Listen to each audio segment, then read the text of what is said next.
David? Hi, Mike. David Moore, Dallas Morning News.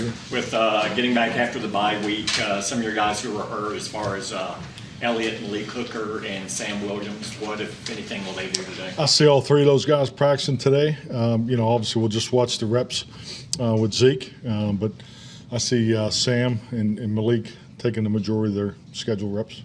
And at this stage, when you're coming back off of a bye, and now you're about to start a stretch of 3 games in 12 days, how do you adjust what these Wednesdays and Thursdays look like on you? Excellent question. I think clearly, there's a couple things. When you come off of a bye week, that Monday practice is important because, what I've learned over time is that's a stressful practice for fatigue injury. So, so that was all calculated, and I thought our guys did a really nice job on the Monday practice, getting back into it. But this week will be a semi-normal schedule, coming off of, what we did going into Chicago. But, we'll start to wean back going into Minnesota because of what follows from Minnesota. So it's something we obviously spent a lot of time on, but it's all about projecting and making sure your workload capacity is in line with the different stress points you think you have, particularly with the personnel as far as guys where they're at, injuries, so forth, numbers. Because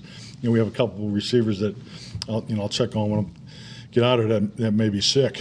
So the flu bug going on. So those types of things affect practice a little bit because you got to adjust your look teams and so forth. And so all that comes into play. And frankly, it seems like every year when you hit November, and especially being a team that plays on Thanksgiving each and every year, you got to be very conscientious how you practice, particularly how much time you're on the field, and more than, in my opinion, than you need to in September and October. John Machado, The Athletic. Being a team that plays, most of your games inside, and obviously the weather here is nothing like it's going to be in Green Bay. Do you do anything different? Is there anything you can do to get your team prepared for this? I'll tell you, I always try to have a fun fact or two for the guys each week, and if you look at the part of the country where our roster, as far as where our players come from, and compared to, where Green Bay players come from, they actually have more players, from the South than we do. So I think we have more players from the upper Midwest, the northern type states. So the only point I was making is this is going to be a fun environment. Big Ten type football, and they're tired of hearing me talk about the right shoes to wear and so forth, and the expectations of what the grass is going to be like, and so they got the full talk, dew point, the moisture in the air, so it's they'll be ready to go. So. Mike, Todd Archer of the ESPN. The practice days that David was talking about, does that confuse how you get Washington's practice plan started for him, because you're not going to be practicing as much? Yeah, and that's frankly, why we're gonna probably hold off on James for at least another week, because of exactly what you brought up.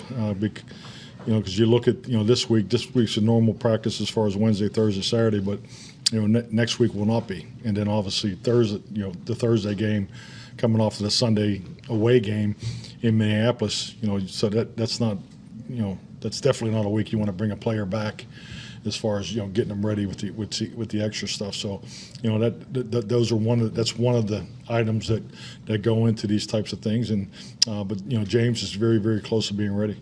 And then with Anthony Barr, what's his status? We're going to hold him today, so I would say limited at best. We'll see what he does with Britt in the early, the pre-practice part. So if he does get anything, it would be limited. That's would be the most he would do. Clarence. Getting back to Zeke, would he be on the pitch count, or is he full go? How would you look at? Excellent question. I think just like anything, we're. I call it a proposed 48. We start building that, Tuesday as a coaching staff, just because, we're obviously game planning for Green Bay and how we, the distribution of personnel and so forth. And, going in with three running backs and having one that's on a pitch count, you got to be careful there. So, frankly, I always, when I think of running backs going into a game, I always go back to 2011. I think we were 13-0, and we went into Kansas City and we took only two running. I've only gone to the game twice with only two running backs, and it got me both times. So my point is, I'm very conscientious of that. So we'll watch Zeke work throughout the week and have a good idea where he is. Mike McCarthy, Dallas Morning News. Which wide receivers won't be available today for practice? Well, let me find out what's going on first, as they may be. So just young guys, young players, practice squad players. Okay. Yeah.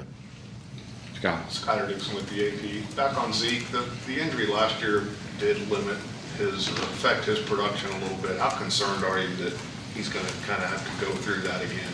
Well, I think like anything, every injury is different. And this is definitely a different injury. But Zeke's an old-time pro. I mean, so and I know I say this every time we talk about players return to play.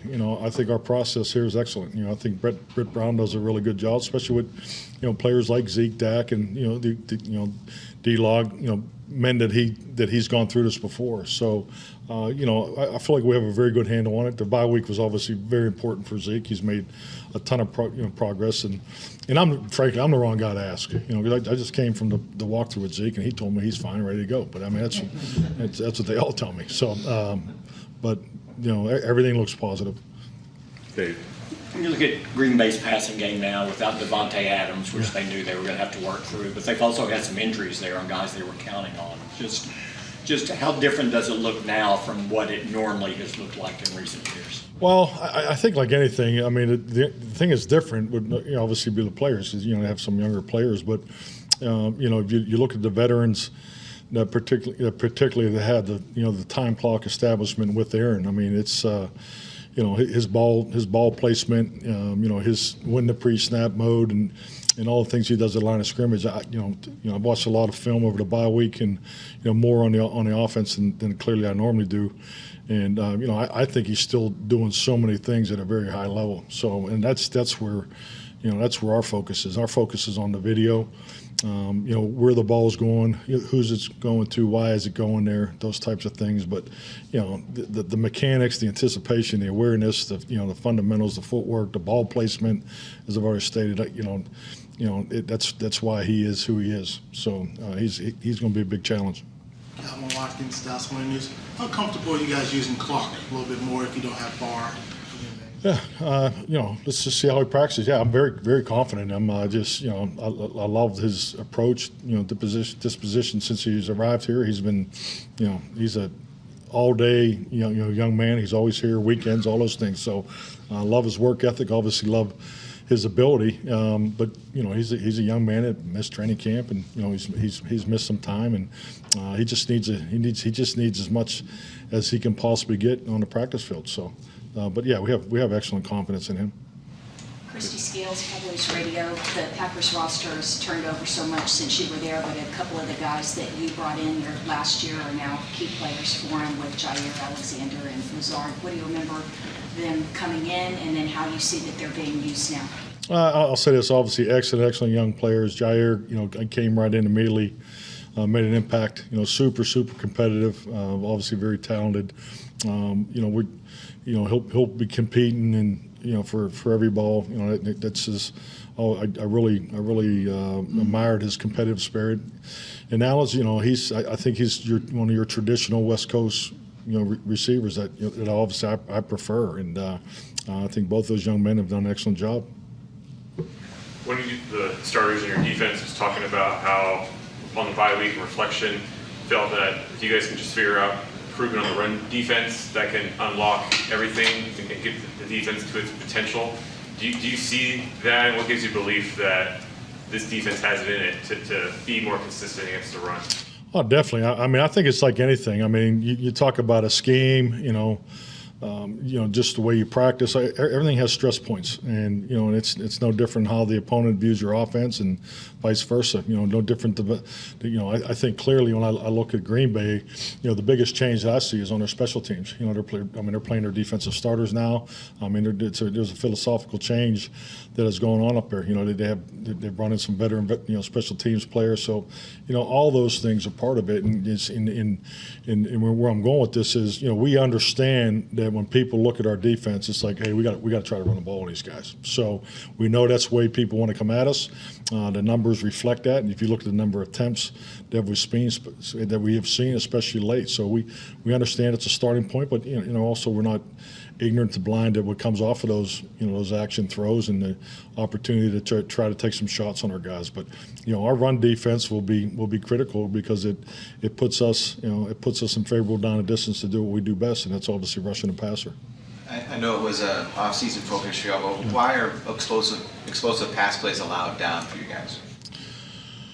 Well, it's definitely was a focal point. I mean, I don't know if there was ever a meeting that Joe Witt didn't bring it up as far as just emphasis and as far as our correction and it changes emphasize and approach it when we're in the eval process. So I think so much of this game, you get what you emphasize. You also get what you tolerate, but you get what you emphasize, and I think that's a huge challenge. Because obviously I've been in this league a long time, and you have less time with your players, you have less time to do these types of things, but you can only spend so much time in certain areas, and we obviously have spent a lot of time emphasizing that, and I think our players are doing a good job staying on top of it. Is that an area of growth for Trayvon so far this year too? Definitely. I mean, you got to remember Trayvon's still a young player that's done some great things. So I mean, I think he's clearly having his best year. As far as in all areas of playing. I mean, he's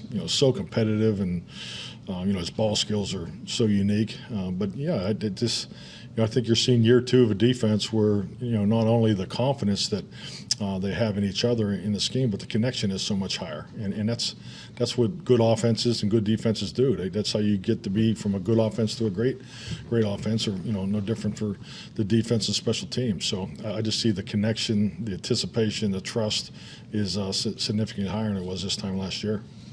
Mike, Tori Epstein, Yahoo Sports. On that note of Trayvon, is there a moment or two this season you can point to that you feel like demonstrates what he's done as a tackler this year and where he's evolved?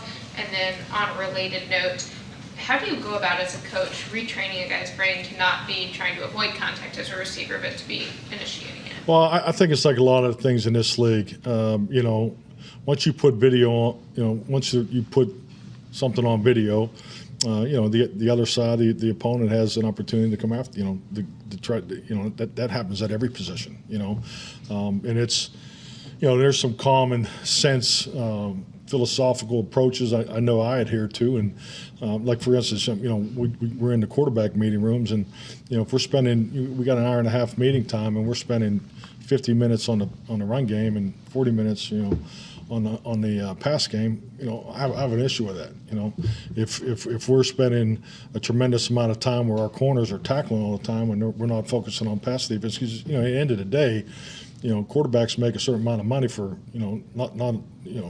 I've never seen a quarterback get fired for a bad run check. Is my point, and it's just, so I think it just makes you stay in tune with what is their primary responsibility. So with that, and going back to Trayvon, I think he recognized and obviously emphasized that he wanted to be better as a tackler, and he's been tested. Because when you started your question, that's right where I was going to go. I think his probably his biggest improvement, and clearly statistically, is in tackling. So.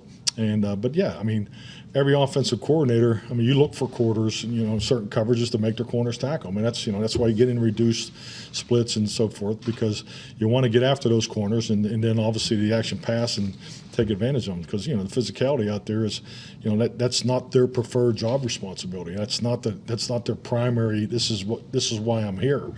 So I think it's like anything in this game. If you can make people, do things that is not their superpower, then that's a good game plan. So, but I think he's definitely grown in that area. Is there a moment or a play that he's made this season that you feel like demonstrated? I'll be honest with you. To me, it was more in training camp. I just to focus on it. In the team run play action paddle, I don't have a specific play for you, but the conscientious, the everyday part of it, I think he's been a lot more consistent there. Scott. Have any of the young guys asked you, who haven't played at Lambeau, asked you what it's like up there, or is that more player-to-player kind of thing? No, they have not one-on-one. But it is only Wednesday, because it's really kind of the start of the week. But I think we have 10. There's 10 members on our staff that have experience there, so I'm sure those conversations are going on. All righty. Thank you, Mike. Thank you. Thank you, Jeff.